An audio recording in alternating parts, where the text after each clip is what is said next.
You wouldn't think that specific foods can actually have liver protective effects, right? I think we scour the internet looking for ways to protect our liver, to protect us from the bad things we do. But the reality is there's foods and simple things that have been heavily researched. And this isn't going to be just like really basic, vague stuff. Like, I just want to share the research with you. So let's dive in. The first one I want to discuss is coffee.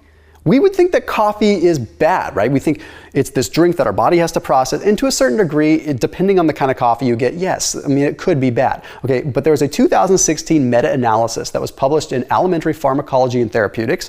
It was fascinating. They found that when subjects consumed 2 cups or more of coffee per day, there was a 44% less likelihood of them developing cirrhosis. That's kind of wild. We'll talk about the potential mechanism here in just a minute, but it's pretty interesting. Then that same journal, Alimentary Pharmacology and Therapeutics in 2020, published something different. Okay, they wanted to look at more of like just the whole population and deaths from liver disease. And they concluded within this study, at least, doesn't mean it's the absolute truth, that if generally, per capita, we were to increase our coffee consumption to 2 cups of coffee or more per day, that hundreds of thousands of lives could be spared in terms of what would die from liver disease, who would die from liver disease. This is pretty fascinating. Now, that may sound like a little bit of a bold claim, and rather than focusing on sort of that data, let's look at what the potential mechanism is, because that's what I'm interested in. So one of the hypotheses is that coffee activates what are called UGTs. UGTs are specific enzymes that are a part of what is called the phase 2 detoxification phase of the liver. So essentially helping the liver kind of flush itself. We have to remember that it's the job of the liver to take all the cruddy stuff that's going on in our body and help clean it up, right? Well, who's taking care of the liver? It's like, the person that's just taking care of everyone else but themselves, and then they let themselves go to crud, right? The liver's got to clean itself out too. So that's how this process occurs. So this phase 2 detoxification phase, that is exactly kind of when this happens. And if we upregulate these UGTs, and coffee seems to do that, it can help intensify or make more effective that phase 2 process. But additionally, caffeine itself seems to inhibit specific connective tissue growth factors. Now, this has to do with fibrosis. Fibrosis is a big deal when it comes down to liver health, right?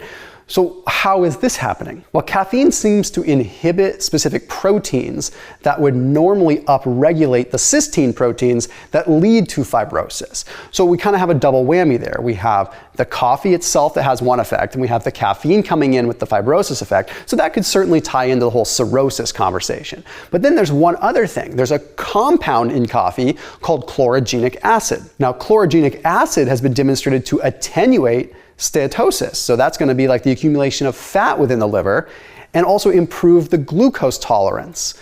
If we improve glucose tolerance within the liver, then that means the cells are using the sugar more, and it means that there's less likelihood of sugar circulating and turning to triglycerides and turning to fat and storing around the liver. So we're looking at it not just from the cirrhosis side, but the potential alcoholic fatty liver disease and non-alcoholic fatty liver disease. And full disclaimer here, I'm not a doctor. I'm not trying to be one. I'm not trying to diagnose, treat, cure anything. I look at the research and articulate it. It's what I do. I did lose 100 pounds myself, and I like to share biochemistry and what I learned, but I'm not a doctor. The next one is the implementation of probiotic-rich foods. Okay, now in this particular study, they looked at Lactobacillus rhamnosus GG. Okay, now you could argue that there's probably a lot of other bacteria that play a role too, but this one's just heavily researched. Rhamnosus is heavily researched. So, we're looking at possible fermented foods, we're looking at yogurts and things like that. So take a look at this study. It took a look at mice, and they gave them either a control diet, or it gave them a regular diet plus Lactobacillus rhamnosus GG. Okay, then after 2 weeks of feeding them this, it gave them a high dose of acetaminophen. Acetaminophen is going to be very liver toxic, especially in this case. They're giving a high amount to mice. Well, they found that the group that had the Lactobacillus rhamnosus ended up having more protective benefit. They had less liver damage than the other group. They found that they were able to increase what are called NRF2 proteins within the liver, which upregulated sort of a natural antioxidant process within the liver, which, just as antioxidants do, they offered protection. So in this rate, they had sort of a localized NRF2 activation that protected the liver a little bit more. It's pretty wild. Granted, these are mice, not humans, but I mean, the study was done for a reason. They also found that Lactobacillus rhamnosus GG generated something called 5-methoxyindole acetic acid, which further upregulates more antioxidant activity within the liver. So this, again, we have sort of a secondary avenue that is affecting how the liver is potentially protected. Interestingly enough, they also found that there are higher levels of glutathione, GSH. Glutathione is our master antioxidant within the body. It has the ability to go and kind of help neutralize things. It's a very complex, very important process. So seeing that that was upregulated, that shows us that maybe there are some other more indirect things we're not even discussing. So adding these like probiotic-rich foods could be super, super important. Now, I'm not going to go out on a limb and say that taking a probiotic is magically going to fix things at all, but people always ask me, so I'll figure I'll mention it. I do take a probiotic. The one I take is called Seed. So I put a link down below in the description if you care to try it. Now, again, I'm not saying it's a replacement for some of this stuff, but I am saying that's what I take. So there's a link down below, and that'll also save you 15% off. A very unique compound. It's considered a symbiotic. So they have a capsule inside of a capsule. So that makes it so that you have kind of two phases of when it's releasing the specific microorganisms, when it's releasing the probiotics. But also it has the prebiotics combined with it to help grow the probiotics. So very interesting compound and really, really paving the way with a lot of microbiome research. So they are a supporter of this channel. They are a sponsor, full disclaimer, but they are also what I take, and they are awesome. So that link is down below. You can use code Thomas15 and save 15%. Now, this next one is extra fancy. This one is olive oil, but this study is epically cool, and I'll probably do a separate video just on this because it's so wild. The Journal of Nutrition published a paper that took a look at 100 people that had relatively high cardiovascular disease risk, okay? And it divided them into 3 groups. One group was a control group that just ate kind of standard American diet. The other 2 groups ate forms of a Mediterranean diet, which we know are good diets. It's a good diet, right? One group did a Mediterranean diet plus 4 tablespoons of extra virgin olive oil minimum. The other group did Mediterranean plus 30 grams of mixed nuts minimum. Now, they kept the calories roughly the same. They weren't putting them in a deficit. They were remaining at a regular calorie intake there. They wouldn't lose weight or gain weight, just regular maintenance, okay? And then 3 years later, they looked at the results and they wanted to see who developed more of a fatty liver, like what happened with steatosis, what happened with stuff. Well, the group that had the extra virgin olive oil, only 8.8% total ended up with, they only had 3 people that ended up with steatosis, with a fatty liver. Okay, the next group was the Mediterranean group that had the nuts. There were 12 people in that group that developed more of a fatty liver.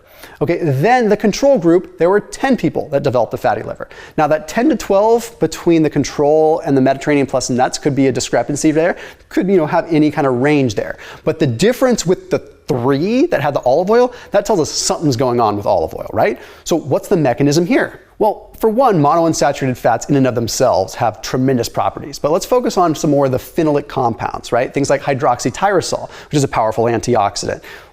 What's going on there? Well, hydroxytyrosol may be activating specific signaling pathways. It's kind of changing a lot of different mechanisms. For one, hydroxytyrosol can inhibit fatty acid synthesis, so it can actually slow down fatty acids being formed, thereby promoting fatty acid oxidation. So basically, if you are burning fat at a faster rate than you are depositing it, that's less likelihood of developing a fatty liver, right? They also found that extra virgin olive oil seems to increase what is called GLUT2 expression. A lot of non-alcoholic fatty liver research is done surrounding glucose. We've realized that like lots of sugars, lots of fructose, lots of just overconsumption of sugar could be contributing to a non-alcoholic fatty liver disease. So what's going on here? Well, if we increase GLUT2, that means we are increasing the amount of receptors that can receive glucose. So improving glucose uptake, improving glucose tolerance, meaning less circulating glucose that could contribute to this. So that's interesting in and of itself. But it gets even better because olive oil can also increase what's called AMPK. That's the signaling that sort of tells the body, oh, hey, it's time to start using your own tissue for fuel. So if AMPK is high, it's telling the body, oh, there's not food coming in, so you can start burning fat or start burning glucose or, carbohydrates stored in the muscle as glycogen. So it's pretty wild. If AMPK is activated, Then more AMPK means more potential to burn up that extra fat that could be causing an issue. But then my most important and favorite, PPAR alpha activation. Extra virgin olive oil can activate PPAR, which allows the body to become more fat adapted. The more fat adapted you are, the more potential you have for utilizing fats as a fuel source, which could thereby lean you out, but I guess you could argue could also potentially lean out your liver too, right? Anyway, it's just wild, interesting stuff with olive oil. And then lastly with the olive oil, that hydroxytyrosol can also increase that NRF2 phosphorylation that I talked about. So the increasing NRF2, thereby increasing the natural antioxidant capabilities of the liver. And there's one other thing I want to add in here outside of this whole continuum. Omega-3s coming from fatty fish are probably going to be one of the best things that you can eat. Okay, when we start looking at the microbiome connection, omega-3s have been heavily researched, and we've seen that 4 grams of combination of EPA and DHA can increase the amount of butyrate-producing bacteria. What does that mean? Well, butyrate-producing bacteria produce more short-chain fatty acids, butyrate, okay? Butyric acid or butyrate producers, we want this, okay? Because these short-chain fatty acids, after they are produced, they can help us with glucose tolerance. They can help us with fatty acid utilization. So it's very important. So interesting research when we see that a fat that we consume from like fatty fish like salmon and things like that and cold water fish can actually change our gut microbiome. There's a lot of reasons why, and it's a whole separate video in and of itself. But if you really want to start from the root, increasing your fatty fish intake could be a great place to start, because then you can start to shift the microbiome, which could have a very powerful effect on your overall metabolism, which, if you ask me, might be one of the best things that you can do for overall liver health. So as always, keep it locked in here on my channel, and I'll see you tomorrow.